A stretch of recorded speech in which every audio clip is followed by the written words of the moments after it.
Hello, everybody. Welcome to another episode of the Filmmaking Sucks podcast, where we tell you about all the mistakes you can make when producing your first short film. And And how you... I'm your host, Manny. I'm Lindsay. Lindsay. Hi. So here we are. We're back for another week. A little bit more energetic than last time. A little rusty, I think. still. Still rusty, but it's okay. It's all right. It's all right because we're... It's good. Yeah, it's good. It's all good. It's all good. It's all good. We got the right stuff. Oh, God. Again with that? Jesus. Okay, so this week we're going to talk about something that we at Axewound. We were at Axewound. Yes, we talked were. about that Amazing. We talked about it last time. Yep. We were at the Axewound Film Festival, which was a all-female directed horror film festival. Amazing. And it was awesome. Say it again. It was a lot of fun. All-female directed Love it. horror film festival. All short films, no features. So what's really cool about them, too, is that there was no competition. Nope. There were no awards. Nope. Or anything like that. Just women celebrating women. Yes, exactly. The organizer, Hannah Neurotica, who started the Women in Horror as well. She started it? Women in Horror Month. Women in Horror Month, not the Women in Horror Film Festival. Women in Horror Month. Okay, yeah. She is the originator of the Women in Horror Month. Yep, February. Yes, and the website, Yeah. the Women in Horror Month website. And the zine. Yes. She started, I think she works with the Women in Horror Film Festival too, doesn't she? I believe so. I think so. I'm not positive. I don't think we asked that. But so anyway, so she started the Women in Horror Month blog and the whole thing. And Which is every February. Any event that you're having that features women in horror, send it to her and she will blast it across all of her social media sites. Yes. Yes. She's usually totally supportive. I get an awesome shirt from them every year. Mm-hmm. You got like 5 of them now. I have about 5. And Axewound Film Festival is her film festival. She runs this. This is the 3rd one. Yeah. She's one of the curators for it. So anyone out there who has... any of you female horror directors out there, if you have a film, get on Film Freeway. Are they on Without a Box? I don't know. I don't know, but she's definitely on Film Freeway. Or you can even reach out to her directly and she'll tell you how to submit it. If you are a female director, be very clear about this. Yes. You must have directed the film. This is exclusively women directed, not just the writer or the producer. You could have done 10 other things, but if you did not direct it, she's not accepting. No. Okay, because the truth is, there's a lot of film festivals out there that do support women in horror, but she wants to give a special nod, a special festival for just women who direct horror films. And there's so much competition out there. The way she sees it, what she said to me, there's so much competition out there in general.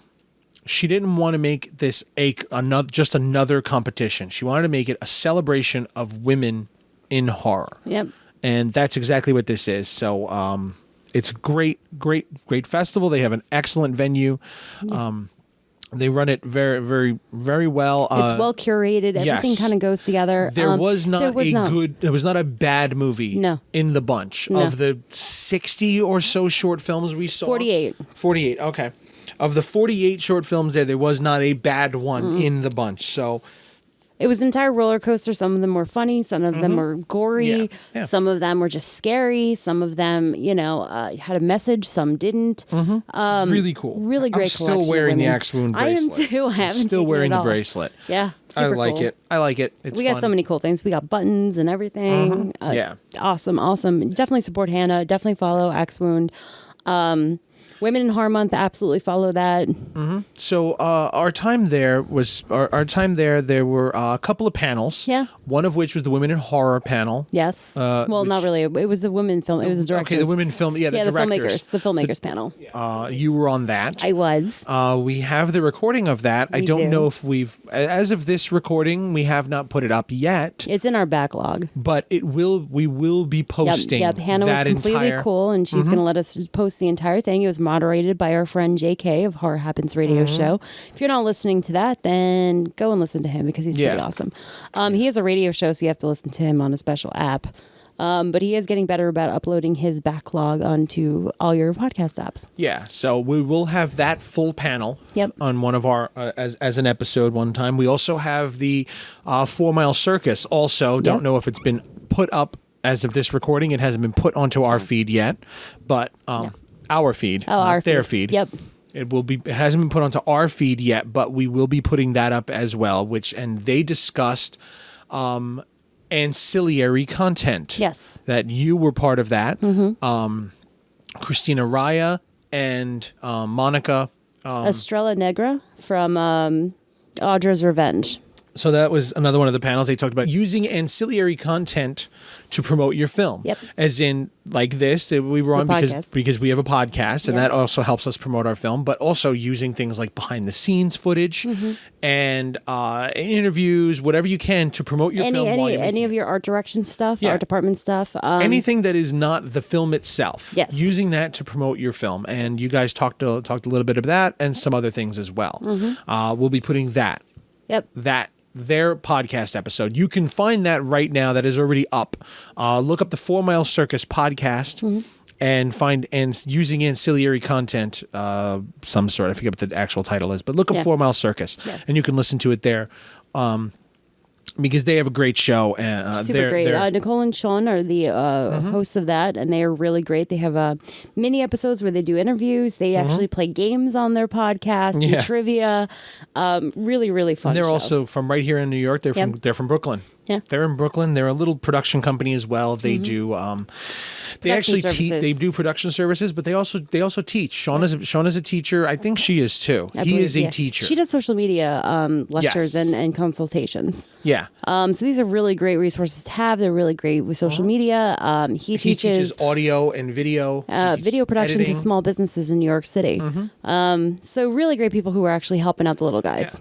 So if you're a small business and you're trying to figure out how to make a commercial or how to advertise your product on your business on social media, they're the people you consult with to tell you what types of things you can do, the types of videos you can do, how to produce them, what it's going to cost you to produce them, how to get them out there, how to advertise it. I believe they'll actually shoot and edit it with you as well. Yes, they do They'll actually produce content if that's what your company needs. Yeah, but this is what they specialize in. Literally ancillary content. Yes. That sort of thing is their specialty. Yep. So anyway, another one of the panels was Seed and Spark by Christina Raia. Yeah. She works for Seed and Spark, and she does their social media stuff. Or I think she just does panels and lectures for them. Okay. She also runs the Indie Works out here in New York City. It's a monthly screening where she is really all about the Q&A and getting to see behind the scenes and kind of where the filmmakers are coming from. Yeah. Really great other event to try and hit up if you're in the New York City area. And so she did a little lecture. She did about a 45-minute, hour-long talk on Seed and Spark. Well, we talked about Seed and Spark in the past before. I really like we haven't used it. No.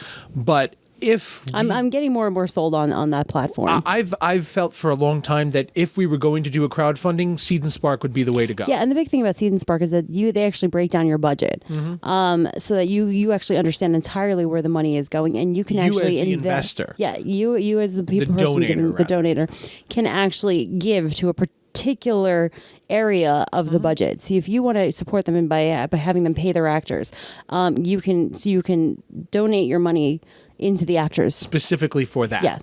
Yeah, it breaks it down into sections on the website, and you'll see. You literally see their whole budget, where all the money's going to go, and you can decide what parts of it. And I believe you can also donate. You can donate time. You can donate equipment as part of the support package. Exactly. So let's say they're going to have a 10-day shoot, and they have $150 a day for a boom operator. Yep.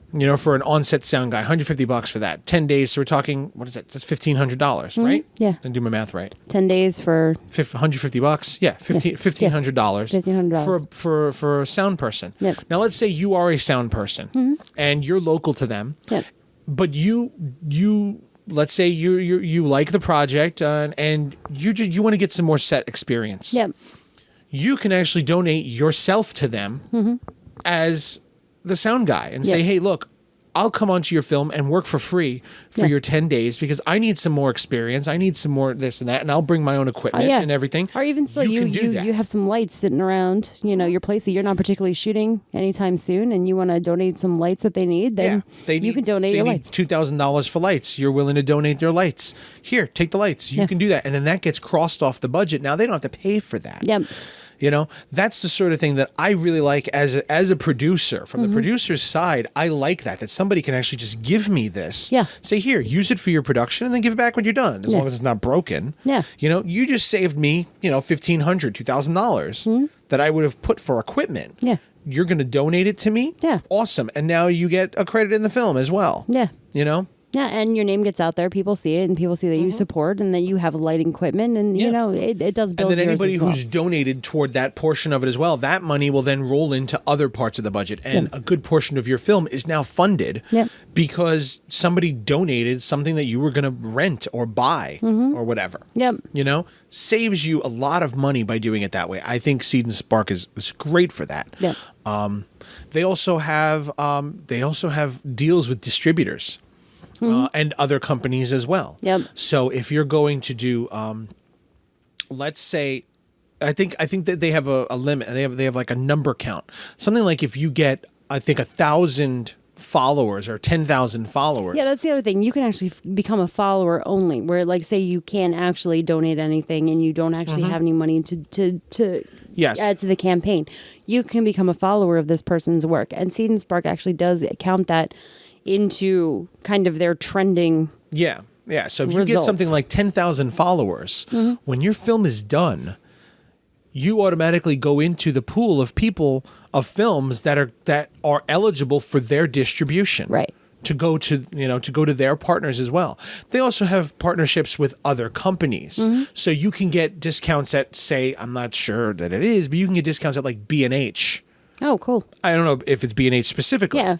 But they have a partnership with, let's say, B&H. They're building a community, and yet you can actually tie into their community. Yeah, so let's say they have a deal with B&H. You can get like 10% off whatever rentals in B&H simply because you're Seed and Spark. You're a Seed and Spark film. They're willing to, give you a break on that. And they have dozens of companies that they work with that they can help you with.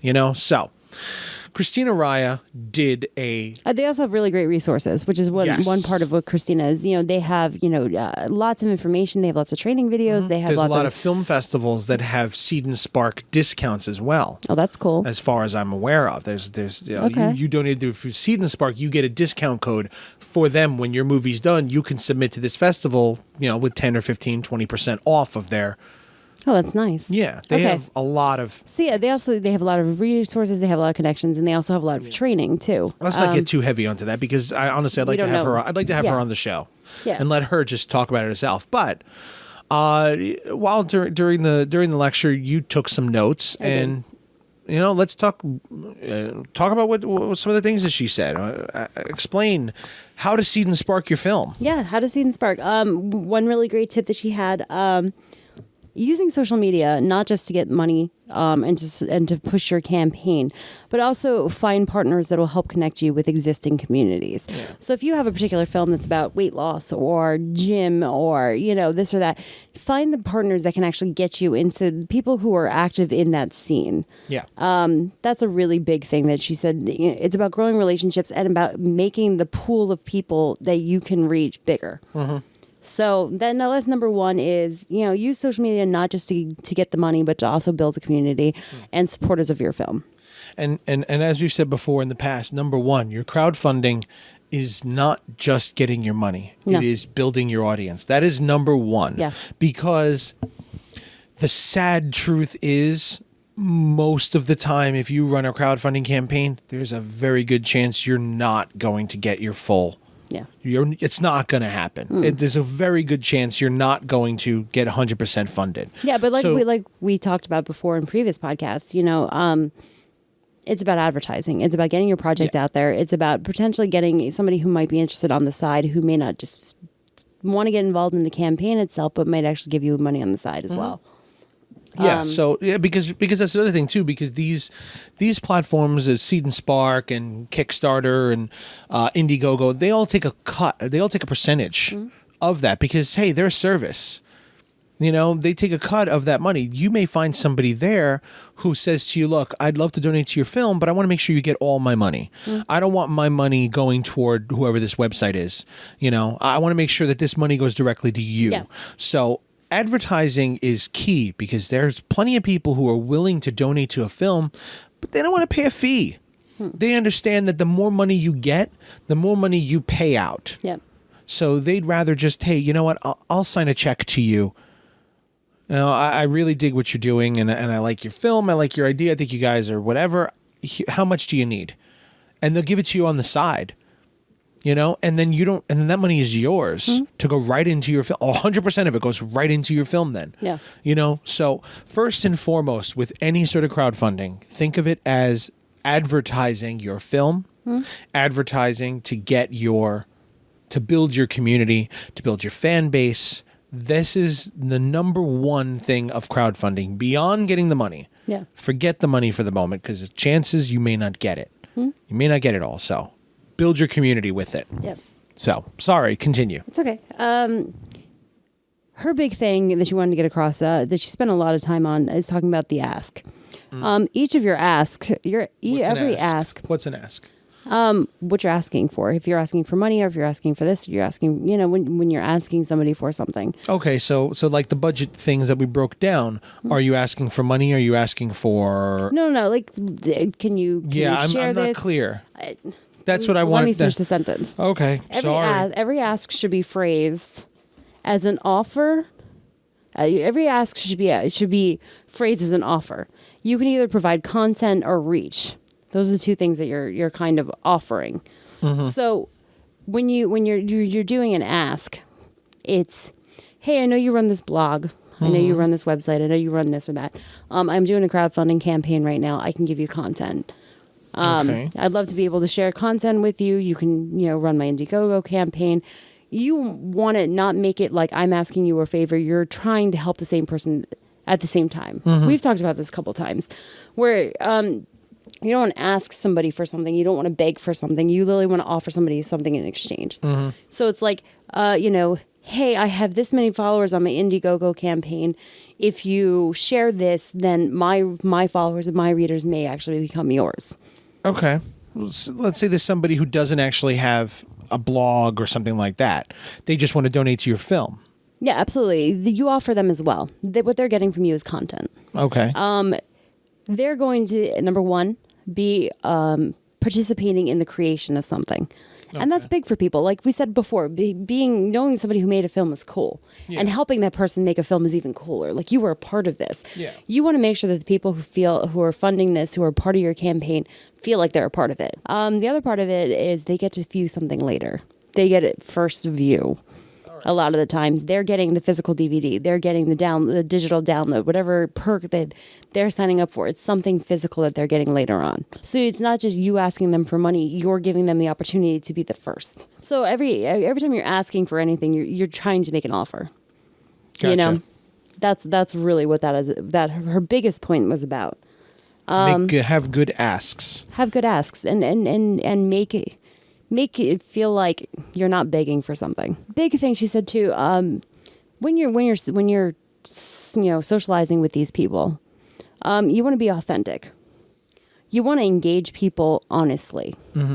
You want to find, like we've said before, find your audience and use your own voice.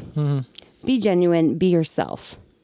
Because we've all kind of experienced that where it's like, the snake oil salesman kind of feeling, the person who kind of feels sleazy, who's asking for something and not really being engaging and exciting about something. This is your passion project. Let people see your excitement and your love for it, because that'll make more people excited. I do remember what she said about this specifically, because she's very, very active. Yes, she's a big when activist. she does with her crowdfund with her Seed and Spark campaigns. She's very active with. I think that almost all of hers have been 100% funded or more. Yes,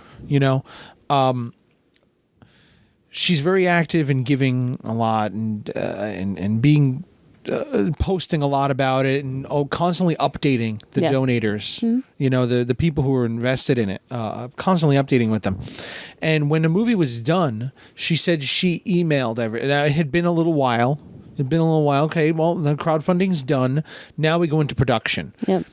That can get difficult to really update, because you're in production. Yeah, you're in so many different directions. Yeah, you're in so many different things. There's a lot of, you end up with a lot of time in the middle, and especially once you hit post-production, what can you update people with? I mean, you're editing for 6 months. Yeah. How can you? I'm editing some more, I'm editing a little bit more. Yeah, now we're doing some ADR. Yeah, exactly. You could go a couple of months without having an actual update. So you need to figure out a way to at least update once a month. And you need to make your people understand that, okay, this is the slow part of it. There's nothing actively happening other than editing. And then, 2 months from now, I'm going to finish editing, and then I'm going to send it to a colorist, and then I'm going to send it to a CG guy, and then I'm going to send it to a sound guy. And it's like, how do I update somebody when the sound guy's had it for 6 weeks? She's very good at staying active and that sort of thing, and at least giving people something. Yeah. Okay. And what happened was she said that it had been a while since anything, and the movie was finally done. Mm-hmm. And I think she had started another campaign already. Yeah. But somebody who donated to her previous campaign, I think this is what it was, she emailed him, and he emailed back, and he said to her how impressed he was with everything she'd done, how he donates to a lot of campaigns. Yeah. And how a lot of the time you donate to a campaign, and then the people you donated to drop off the face of the earth for the next two years. Yeah. And sometimes the project never gets finished, or it never comes out, or you don't know what's going on. But just the fact that she was so active in everything she did, he knew she had another campaign. Mm-hmm. And he said to her on the side, look, everything, you put a lot of work into this. You have a lot of dedication. How much do you need for your next movie? For your actors. For the actors of your next movie. Yeah, you see, now clicked in your brain what you were talking about. Yep. Yeah. What are your actors, what do you need for this? Well, we need this is what we're looking for, blah, so we could pair actors. Mm-hmm. And he literally cut her a check for exactly what she needed and paid her actors for the next project. Yep. Yeah, he literally went and fulfilled the remainder that was in that pot of the Seed and Spark. Yeah. Exactly. Remember that doing this is not just for this project. No. You have to think of it toward the future. The long game, yeah. Yeah. And that's what this whole keeping up and constantly updating people and being very good about. You reminded me of another story that she told about too. The big thing about the ask. When she did her first campaign, all of her posts were, I'm running a campaign for this. Please donate, please share. And she would just consistently blast this into the internet. And she wasn't engaging with people. She wasn't thanking people. She wasn't really, it was her first time. Yeah. She learned that can be very upsetting towards people when you're not really being genuine and you're not really being genuine. Yeah, you're just soliciting money. That's what the big thing about the ask is. Don't just solicit money. Mm-hmm. Share things. Hey, this is a really cool thing. One of the big things she talked about too sort of goes back to the conversation we were having about additional content. Yeah. What you want to do when you have somebody do something like her recent project that she actually just finished up now that was completely funded successfully through Seed and Spark was called About a Donkey. And what she did every time somebody donated... About a donkey? About a donkey. Okay. Is it about a donkey? It's about a donkey. They have an actual donkey. All right. Well, at least the name fits. Yeah. One of the things she did was she actually went and downloaded various images of donkeys. Mm. And then she just literally photoshopped, thank you. The donkey saying thank you. And she literally sent this to everybody who donated to the campaign. Yeah. What she did, though, was she shared it on social media with them. So now these people have an image that they can then now share, and it's of a funny donkey saying thank you. So it was something that was like, it's eye-catching. It grabs people's attention. Somewhat personalized. It's personalized. So that's one way of offering content. Mm-hmm. Like I said, make everything about content a reach. So she was making something shareable. She said, if you're going to do a campaign, one of the great things to do is to have shareable content. We did that with Brain People. We had Brain of the Day. Yeah, Brain of the Day. We had Brain of the Day, and people liked that. Yeah. That got a lot of responses. Yeah, we did Brain. While we were during the month, because we did one episode a week for 8 weeks. Yep. And every Monday we had Brain of the Day. Yep. You know, for like 3 months straight. Every Monday, and people liked it, and they shared it around, and it got. Yeah, it was one of those funny, like, you know, like, oh, hey, try and go to sleep. Brain. Let's think about all these embarrassing things we did when we were 7 years old.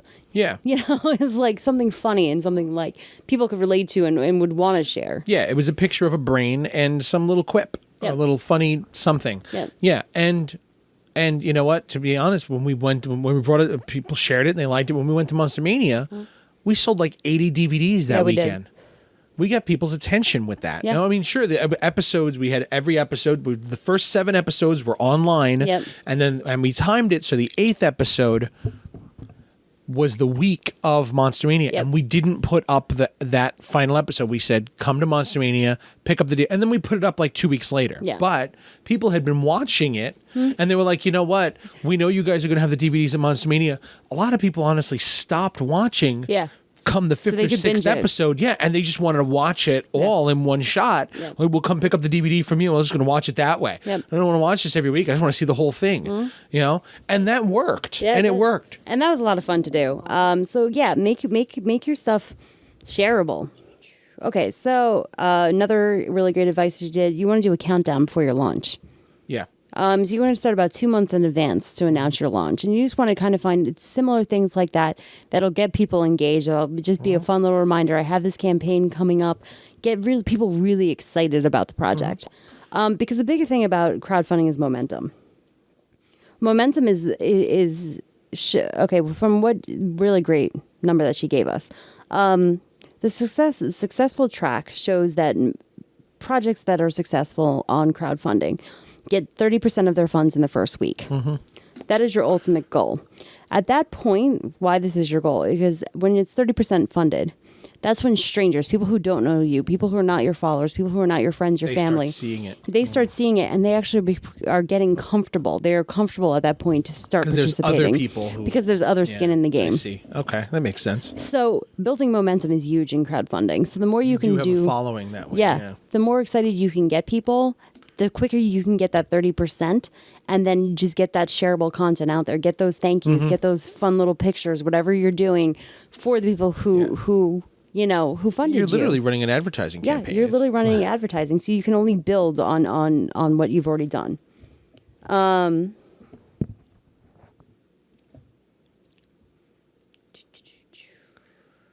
lot of notes here. A lot of notes. Yeah, no, a lot. Okay, the big thing she said is your pitch video. When you're preparing for your launch, your pitch video should be your main focus. Oh, God, and so many people do the same thing. It's just 2 people staring at a camera talking. Unless you're really engaging, unless you're really, really if you have a following already, if you already have a following, then that works because if you have a following, then your following does want to hear from you directly. They want to see that you are part of this. You're not that just you really care about this. Yeah. So they want to see you talking. Yeah. They'd like to hear from you directly because you already have a following. And you want to be authentic, and you want to share your passion and your excitement and convey the deep belief that you're going to get this project done. But the fact is, if you don't have a following, people don't want to hear from you because they don't know who you are. You're just another talking head on a screen. Yeah. You know, this is to build your following. Let's say this is your first or second film. You don't have a following. You don't have anybody. You have no content. Yeah. You have no track history. Everybody's like, well, why should I give to you? Who are you? 2 people sitting there talking, explaining what they're... Okay, so what makes you special? Yeah. So what do you do with the video then? Okay, so the big thing about pitch video, you want to keep it 90 to 120 seconds. So under 2 minutes. This, you have to realize, is usually the only thing people are watching. Okay. When people see your campaign, they're going to watch the pitch video. Yeah. Bare minimum. Well, it's the first thing on the page. Yeah, that's the first thing they're going to see, and usually that's the only thing they're going to see. So you have to make your first 15 seconds as interesting as possible. So she said, start with actual footage, start with test footage, start with your previous project footage, something that's eye-catching. So if you're making a gore movie, your first gory. 15 seconds should be shots of blood and things. If you're making a horror movie, make it scary. Make those 15 seconds scary. Okay, so catch the people. Make sure they see. The people who are going to be interested in this, get them. Yeah. Cater to them in that first 15, 20 seconds. Yep. Then the rest of the time you want to be in your pitch video because they're giving you your money and they need to be comfortable with you and kind of get a feeling for who you are, how competent you are, and how much you love this project. But like I said, do you really want, if you have no like real following, do you want to talk at the camera for No, 2 I mean, minutes? that's what you start with your 15 seconds. That's your actual footage. That's your test. Then you're going to introduce the who, the what, and the why. Those are the 3 things you need to answer in your pitch video. The big thing is who's your team? Who are your actors? It doesn't just have to be you. If you have a particular actor who's really great, who's really entertaining. I mean, actors are really great for this because they are naturally have that it factor. This is their job. People want to see them. Yeah, People want to watch them. do. So have them in the video. Have them do something. Introduce them. Get them involved in the project. So then people see that it's not just you who's passionate about this project. There are others who believe in this project. Then she has said the other big thing, have a team of people to help you with the outreach. When you're actually doing the campaign, have a team of people behind you. Because you can't do this yourself. Yeah, you cannot do this yourself. It's just not going to work. Who you should focus on, who should be helping you with this, are your producers and anybody who's above the line. Okay. What's above the line again? Above the line is it's the budgetary thing. It's your producer. It's often the people who are in the front of the credits. Okay. I would say your art director, CG guy, your producers, your camera people. No, they're below the line. Your DP would be above the line. That's okay. Yeah. Your department heads. All right. The more department heads you can have, the better, and have them actually help you with the outreach. If they work an opposite schedule from you, like you and I work opposite schedules, that's great because it's going to help you have your campaign be 24/7. All right. So there's constantly somebody who's sharing the campaign, somebody who's watching something, sharing something, just keeping it active on a 24-hour basis. When you're doing your campaign, you want to personalize your campaign emails. Add a note of where you've met. So, a campaign email. Let me go back a little bit. Campaign email is literally the emails that you send to your email list. Your supporters, people who you have connections with, people you've met at film festivals, literally all those business cards that you've ever accumulated. Put them all on that list. Big thing you want to do is get into a spreadsheet. And I know I'm really bad at this, and I really have to get on this. What she does is she creates an entire spreadsheet with all the person's contact information and a note about where she met them. Okay. So the instant she gets a business card, she writes on the back of the card where they met. And if you talked about something specific, if there was a project that you were pitching her about, or if you had a question about something, she writes that real quick note. And that goes to the business card thing too. So we see a lot of people who get business cards. Yeah. When you're at a film festival, you meet so many people. You meet anywhere from 10, 20, 30 different people. You can't remember who every single one of them are. You meet them for 2 minutes at a time. Yeah. And you give them your business card, and your business card is images on both sides. Cool. But how do they remember who you specifically are outside of your business card? Yeah. I really think that the best to always have a blank side of your business card, so this way people can write a note on the back of the card of who you are, how they met you. So what she does when she has that list and she has that entire spreadsheet, she reaches out to them just before she's starting the campaign or just as the campaign is started. And she's literally saying, hey, I met you here. We talked about this. I'm having this campaign. Even if you can't donate, if you could please just share it, I'd really appreciate it. Yeah. So she personalizes it towards them. She's actually getting them engaged, reminding them of the relationship, and then just saying, even if you can't help me, if you can't donate, I understand. Just please share it around. Because sharing, the more people share it, sharing is caring, people. Mm-hmm. Care Bear stare. Another really great thing that she does, social media wise, when she's getting the campaign out there, she creates opportunities for social posts, updates, and partners. What she does is she finds things that are trending on social media that apply to your project. And then you share those tweets. Like how I share everything from the sleep paralysis network on Theta States. I mean, we connected with I retweet their stuff. Mystic Investigations is my big thing. They do a lot of like monsters, and so I share a lot of their stuff. And just because it relates. Network on Twitter, I do that. And when they posted, when was the last time you saw? I just retweet theirs with a witty answer, and they like it, and they retweet it as well. Yeah, Mystic Investigations. I've done that a couple times with. Yeah, but yeah, find people who if you have a movie about sleep insomnia, find the insomnia things and share things about insomnia. Yeah, it's going to get more people paying attention to you that are actually interested in whatever you're making a film about. Yeah. Another thing that she does, especially on Twitter, she literally shares, "Hey, here's the tweet of the day. Share it and retweet it." So she literally is telling her followers what to say, so they support her, but they don't have to think about it. Yeah. If it's literally like, the quote of the day is, insomnia, 98% of people suffer from insomnia, tweet of the day. Yeah. Hashtag Theta States. And literally they just copy that and they just share it around. Okay. Then literally she's telling them how to engage, and she's kind of controlling what is going out about her project. And she's also giving them the ability to share it without having to do much work for it. Okay. That was a really great tip that she did. Constantly keep up to date with your campaign. You have to find out what isn't working and replace it. You need to make adjustments to your plan. So her big thing is you really, really want to make a plan. When you reach out, part of this plan is finding sites and having them tell about your campaign. What you want to do is you want to reach out to multiple sites and you want to tell them why their readers or followers are interested in your project. How does this actually apply to their readers? 'Cause now you're offering them content without a lot of thought. So, if there's a particular thing, like we said about Theta, if there's a sleep apnea network, great. Tell them, here's a horror movie that's about sleep apnea, and it really goes into the science of, brain waves and delta waves and the whole thing, and it gives them a reason why they should share it. Okay. So it's all about building that community, building connections, and being able to share content.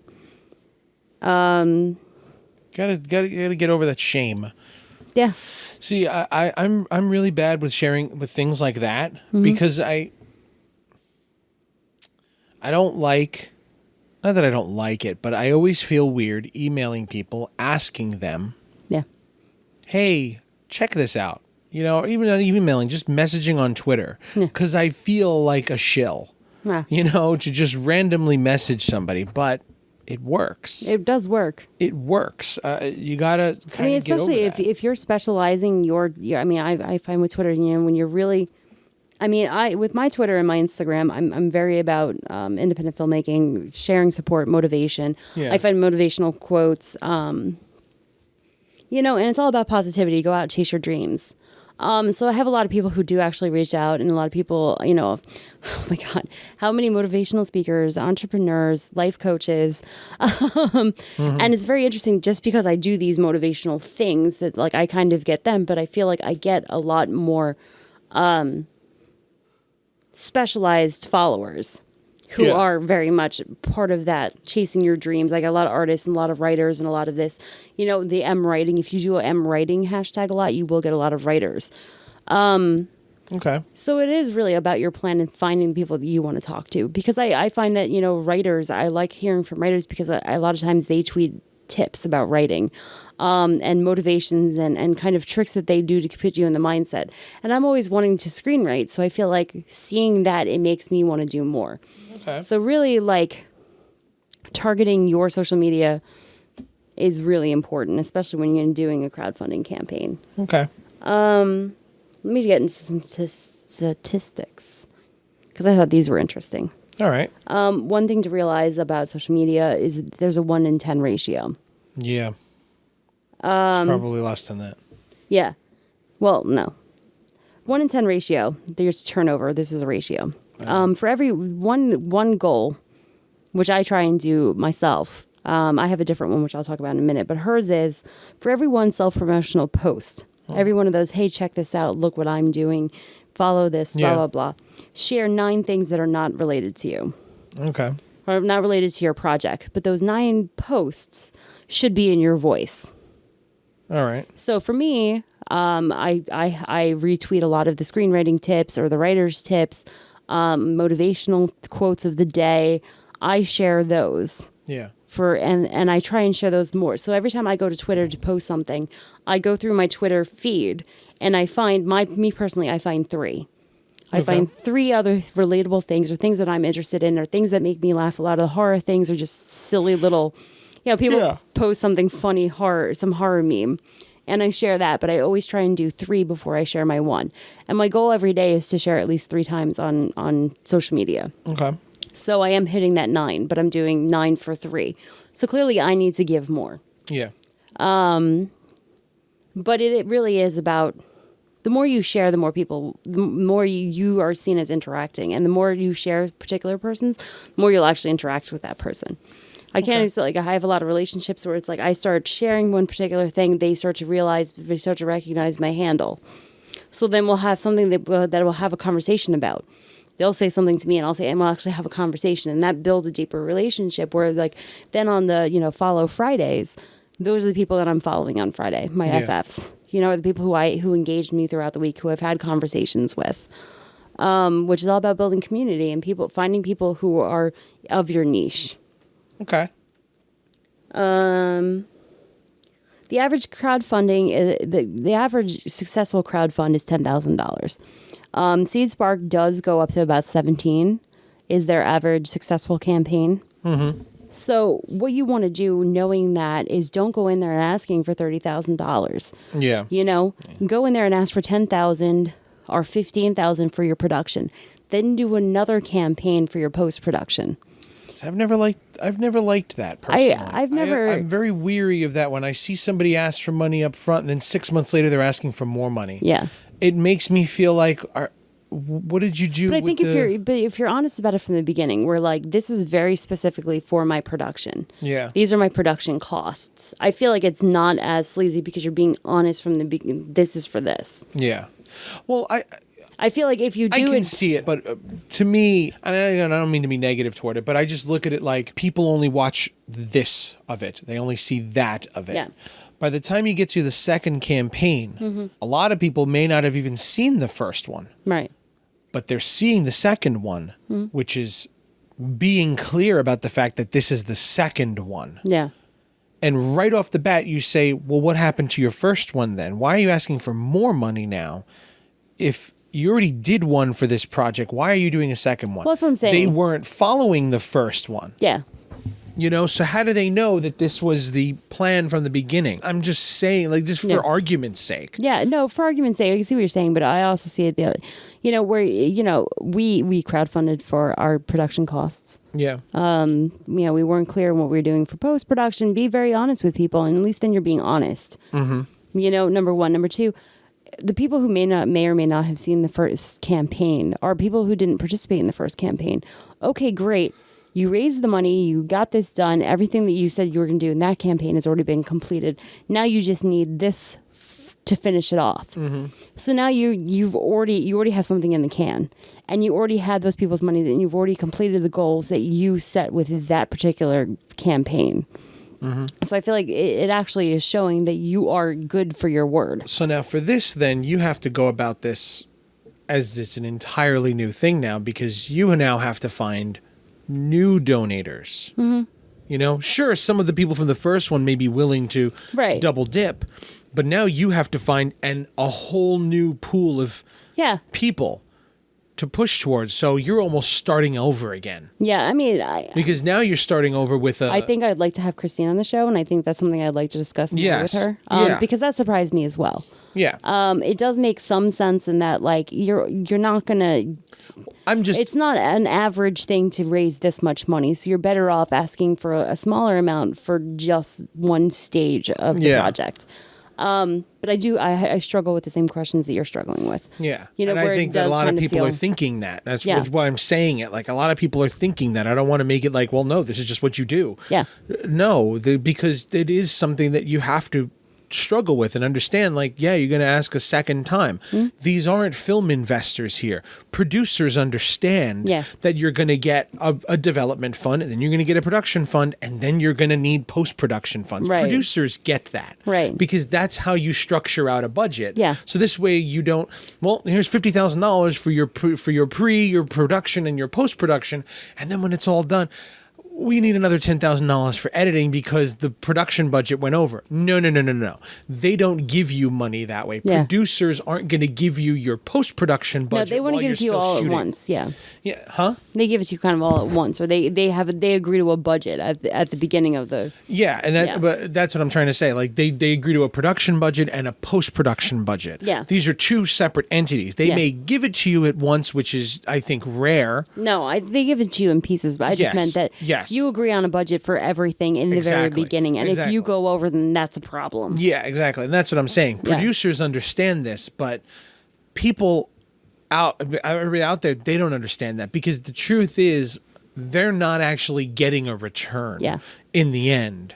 And that's another thing that I struggle with when it comes to crowdfunding. I mean, I feel like maybe it might be getting a back end. It might be more successful if you were, like, say you're editing yourself, so you're not actually asking for post-production funds for, Well, but I mean, sure, I edit myself. Yeah. But there's still coloring that I'm giving it to somebody else. There's still the sound editing that I'm giving to somebody else. There's the Foley work that sometimes, and sometimes one of your actors needs to do ADR. Hey, you paid them, they were working. Their agreement was for this. And they were working for $250 a day. Yeah, you got to bring them back for ADR. Yeah. They may not ask for $250 a day, but you're going to have to pay them. If you hadn't agreed to this beforehand, you may have to pay them because to do a day or two of ADR with you, they may have to turn down another job. Yeah, right. So you have to pay them for that as well. Like I said, I definitely think that I'd like to have Christina on the show, and I think that's definitely a topic that we could discuss more with her, because I think I want to better understand that. Just I'd like not so much a clear answer, but I'd like the other perspective that is not in my head. That maybe we're just not seeing. Yeah, exactly. I'm not seeing it all. And that's something that I definitely struggle with, because asking people for money when and again, I'm just doing this and there's no nice way of saying this, but they're not getting a back end percentage. Yeah. If this movie goes, let's say you make a $50,000 movie and they invested in this, if it sells, some company picks it up, say IFC Midnight picks up your movie for $500,000. Yeah. You just made a $400,000 profit on it. I'm sorry, your investors, these investors in quotes, who donated to your Seed and Spark, they're not seeing any of that because there's no contract or anything in place for them to get a percentage. Right. Now, you can structure that separately. You can do that. Right. But this is a new thing for crowdfunding as well, which is another thing I'd really like to talk to Christina about, that there is now an ability that the Trade Commission, the FTC, the Federal Trade Commission. Yeah. You couldn't create investors through this because it's not traded or anything like that. No. So there's some sort of tax bracket, the reportings and everything, in order to create an investor. Donated money is treated differently than invested money. Exactly. I think it's the FTC, Federal Trade Commission. That sounds weird. It sounds weird. That sounds weird, but yes, the Trade Commission basically, it was like a year or two ago, just created a structure for crowdfunding campaigns to create actual investors to give them back-end points. Right. That wasn't legal before. You weren't allowed to do it because there was no way to report your earnings with the Trade Commission. Now you can. And that's a whole other level to it. And I think Seed and Spark was the first one that was allowed to go through because of their structured ability and because of the way they structured the campaigns to begin with. I think they were the first ones that were allowed to do that. Right. That came up with a structure for it. That would make sense. I also think that there's a minimum amount of money that you're asking for. I don't think you can structure that for like a $5,000. I think it's something like a $50,000 or $100,000 campaign. Yeah, something that actually hits a tax bracket. Yes, and they have to actually donate a minimum amount of money. Yeah, I mean, because there are limitations to how much income or money that you're bringing in, whether it's taxable or not. There has to be a certain amount. Yes, and this is something that I would like to speak to. Yeah. So I think. Is there anything else you want to go on? Because very small. Go ahead, because there's a lot of this I'd like to talk to her about. I think that she'd have a. I think it would be really great to have her on the show, and I think she'd be down for it. But hopefully, cross your fingers, folks, that we can get her on the show. We'll get her soon. We'll get her on the show. The big things that she really shared too. The most popular pledge is $25, followed by $10. So what you want to do is base your perks on this amount. Make them around $10 really and $25. irresistible. Your $25 and your $10. Make those irresistible. She was really great about repeating one particular thing that we talked about on our crowdfunding campaign, which, again, we knew nothing about what we were talking about, but just based on what we had seen. Double think offering something that you don't manufacture. Offer things that you're already doing, which we said, these T-shirts and these physical DVDs, really great, but don't give them for the $20 or $10 perk. Don't make a DVD because you're just going to bankrupt yourself. Yeah, don't give away your movie for $25. Yeah, because you're going to sell it for $25 or $20 or $10. Yeah, you're going to sell your movie for that. And that's already. But you remember, for that you're talking about the cost of making the DVD, the time of making the DVD, and the time of mailing the DVD. If you're going to give that away for $10, well, $3 or $4 of that is immediately going right to making the DVD and sending it to them. Let's say you give your movie away at the $10 perk. Yeah. $3 of it is going just to getting the DVD to them. Yep. Okay. 10% of that is going to Seed and Spark or Kickstarter, whoever. They're getting so now you're down to only $5 or $6 that's actually going to go into your production. Oh, wait a minute. No. You have taxes to pay on top of this because this is reportable income at the end of the year. Yeah. All right. So there goes another $2 of that 10. You're only going to get $3 maybe of every $10 donated for that DVD. And okay, that's literally 60% of every $10 is gone because you decided to offer your final product to them for that. Yeah. So a couple of other things. Be smart about this. Yeah. So she said, successful perks people really like are things that give them the insider experience. For example, set visits, premiere party invites. They actually get to come to the premiere. Specialty screenings if you're screening just for your backers. But you have to be clear about this too, because a lot of travel people do this. Travel expenses not included. You have to be clear that this is going to happen. Like, let's say we're doing it in New York. It's going to be in New York. Yes. And you have to find your way there. So someone in LA who donates to this has to understand they got to get their own way to a New York show. Yeah. But if somebody in LA wants to donate this and they can set up a screening in LA, well, then that's a whole other thing there. Yeah. Now you have somebody who is really willing to stick their neck out for you and really willing to help. You want to pamper this person. You want to make sure that that's a really great thing to do in your pre-production for your crowd campaign. If you have connections in LA, somebody who happens to run film screenings or something like that. But hear me out. If you have a connection like that and you know that in pre-production, reach out to see it. And if there's somebody who's willing to do that, if you know somebody who does a weekly or monthly screening out in LA, if they're willing to take this film, then you can actually say, we will have shows in New York City and Los Angeles and have that already in, but have that agreement in writing, locked in before you offer that. But that could be a really great I'm talking thing to know. Of hypotheticals here. Yeah, that's a really great thing to know for your perks because then you're doubling the amount of people who might pick up that perk. Yes. Another really great idea, two more that she had, which I didn't even think of, naming a character. Literally. I've seen people do that. Yeah, name a character. That's a cute one. And then calling action on set. Not only you have one set visit, you get to visit the set. Another one, you actually get a call action. Okay. She says that she finds a lot of people find that very interesting. Yeah, because they actually get to be part of the set. And it's a full film experience for them. So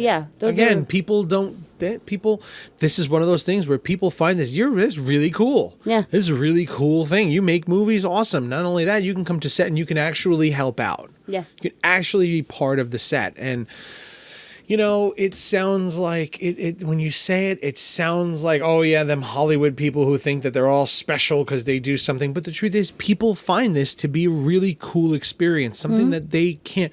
I mean, look, Universal Universal Studios, they've based an entire theme park around their 2 studios. Yeah. Where people pay just to see the studio. I mean, how much is that studio lot tour where you ride in the back of the thing and they take you around the studios? You know, it's like that's it. That's an extra ticket. That's an extra ticketed event. You know, Halloween Horror Nights, they do a ticketed event just to look behind the scenes. Yeah.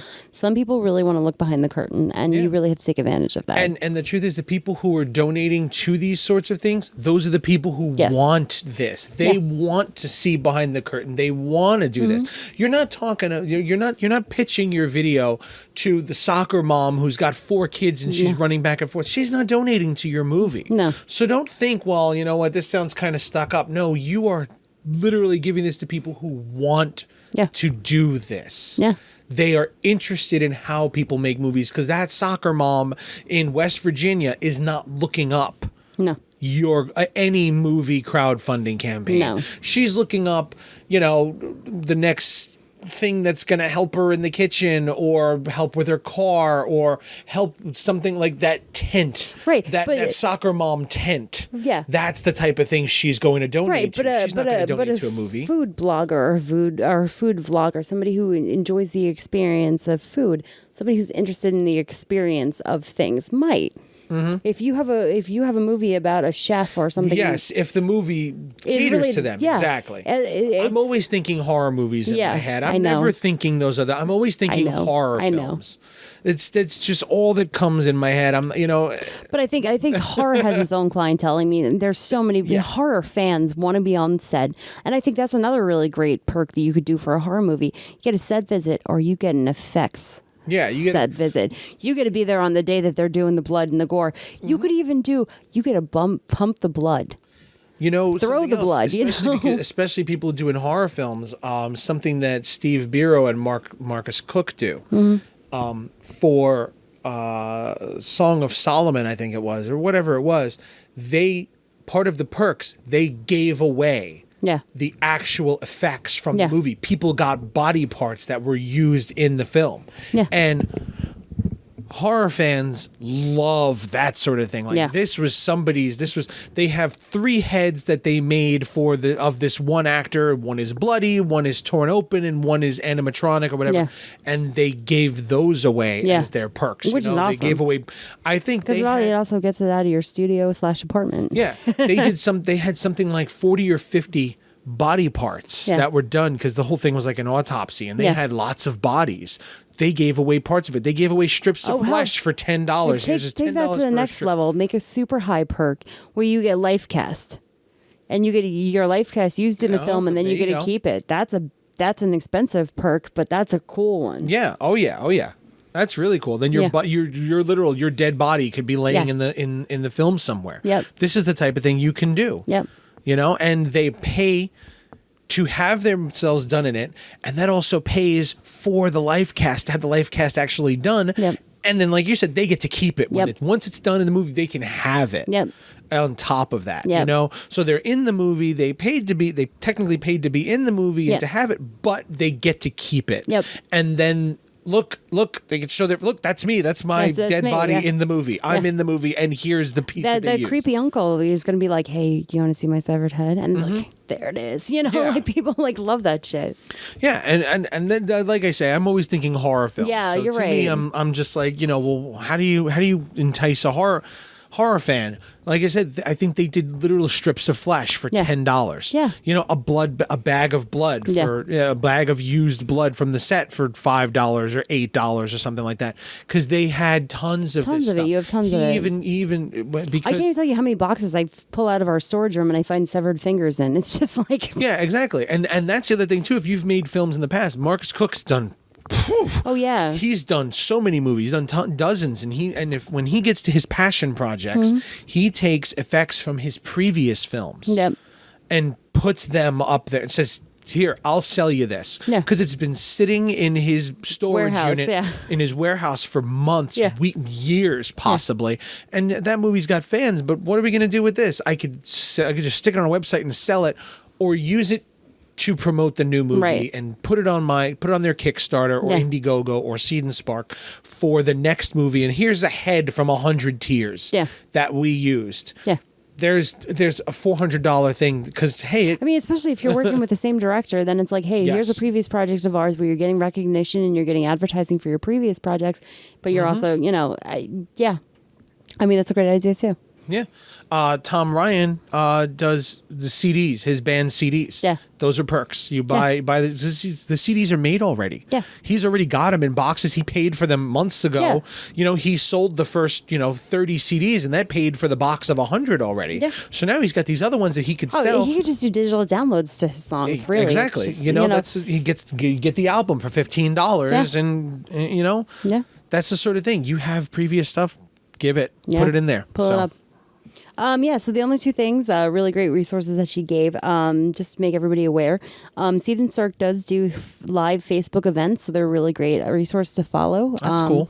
So you can definitely watch one of their panels, one of their lectures, a number of other things that they do on Facebook Live. And the other thing, which I'm looking into now, is that they do a hashtag Film Curious, where they do Twitter chats.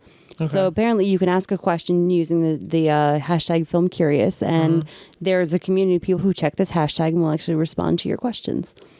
That's cool. Yeah, really cool little thing. I'm starting to look into it. I've looked into it like once a day. I think twice.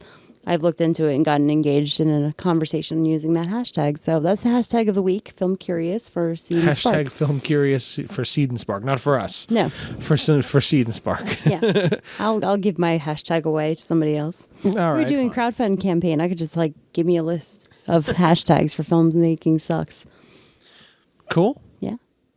So that's that. Look up Christina Raia, Raia. Right. I think she's C Raia 9 on Twitter and Facebook and Instagram. That's her, that's her extension. She on all of her things she keeps the same, which is another thing to do with your movies because we screwed that up a long time ago. Yeah, we did. Keep it consistent so that this way people can use the same @ for every. Yeah. I have to try and remember, and half the time I screw it up. Yeah, exactly. Even when we're signing in, we're like, what was my name on this one? What was my name on that one? Yeah. So try to keep your names consistent on everything. That's just a helpful tip of the week. Yeah, that's just something. Look up Christina Raia, see some of her movies, look up Seed and Spark, go through their website and check out some of the things that. Yeah, again, because they have really great resources on there, just learning videos and. They have connections. More information than we just did on that panel. Because again, this is all kind of secondhand through me. It's kind of my notes based on hers, and even she had cut the panel down. Yeah, she usually does like a 90-minute. Yeah, usually it's a 90-minute presentation. She did 45 for this one, so it was not the full. And again, you can check her out, Indie Works, in the New York City area. Go to the Indie Works screenings. It's once a month, right? Yep. Very cool. Do you want to take us out this time? Go for it. You can do it. You can do it. I have faith in you. I can't do it. You can do it. No. Oh, it's fine. All right. Okay, fine. I'll do it. That's going to do it for us this week at Filmmaking Sucks. If you're not subscribed to us already, please subscribe to us on whatever podcatching app you're listening to us on, be it iTunes, Google Play Music, Stitcher, TuneIn, Podcast Addict. We're on there. Wherever you're at, please subscribe to us. Give us a 5-star rating and a review. It really helps us a lot. It sounds like it doesn't, but it does. Helps us out a lot. Gets people to find us a whole lot easier. Brings us up in the rankings. And give us a review. Tell us how much you like us and how great you love my hashtags. Because there you go. I'm working hard on these things, folks. Get out there, everybody, and make good films. Best pod.